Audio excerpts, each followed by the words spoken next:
If you had to share a short message with people listening that will watch this, whether in America or Andrea or Jewish people, what would you like to tell them?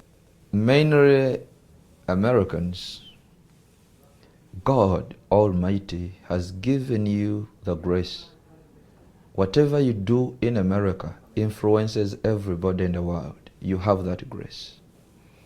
One thing that Islam is doing to defeat you is causing you to be coward and fearful, to stand up and speak against the invasion of Islamization which is going on in your country. Stand up before it's late. North Africa is the part of Africa which first embraced Christianity. It was defeated by intimidation and threat.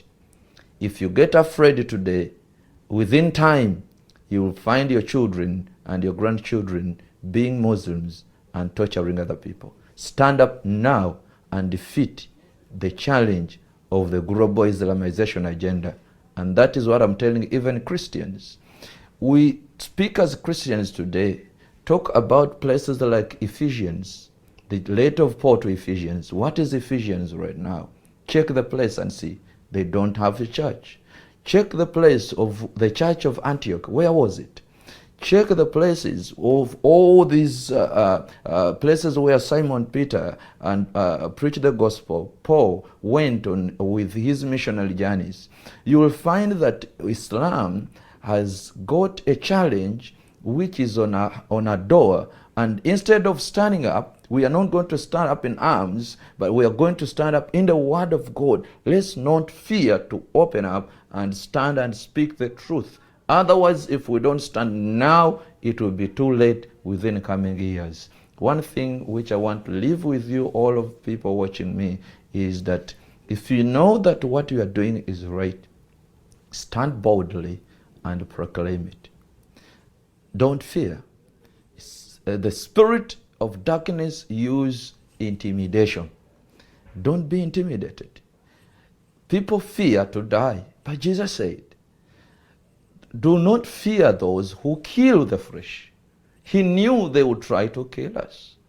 And Jesus said, whatever message I give you underneath the bed, stand at the roof and declare it. That means Jesus knew that we will be intimidated, and he did not tell us only to run, but he said, don't fear them. The word don't fear is more clear in the book of Matthew chapter 10. And when Peter was persecuted and intimidated, what happened? Bible says he was scourged in the book of Acts of the Apostles. He was beaten. But Peter said, I cannot stop to speak what I have heard and what I have seen. Ladies and gentlemen, it's a high time. If it is the truth, let's stand and speak it. If we are the light of the world, it's the time we shine before it's late. God bless you. Thank you very much. I got to get one more thing, because that was very powerful. We're going to show this to a lot of Jewish people in America. What's your challenge to Jewish people to support Israel? The Jewish people, I am a former Muslim. Have no doubt about that. I hated Israel even before knowing where it is found on a map. The challenge between the fight and the hatred against Israel is more so of a religious motivated thing than a political. You must know there are some people standing somewhere in the places of worship, brainwashing people that the nation of Israel has no right to exist. When you give them Gaza, they will need East Jerusalem. You give them East Jerusalem, they will need Jerusalem. You give them Jerusalem, they will take Tel Aviv. You will have no state. What I'm saying is that don't sell your land for peace. Stand and resist the evil. Stand with your nation. You must have a nation.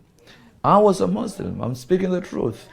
The teaching of Islam does not see Israel on the map. They don't teach that there is a nation called Israel. So for every child who is coming up, he's working for the destruction of this nation. There are a few others who are not, but they are working for this destruction. So you give them a leg, they will take a waist, and you give them a waist, they will take a chest, and then they will take a head. Let's stand for the truth. If it is truth, stand for it, and the God of the Bible will defend your land.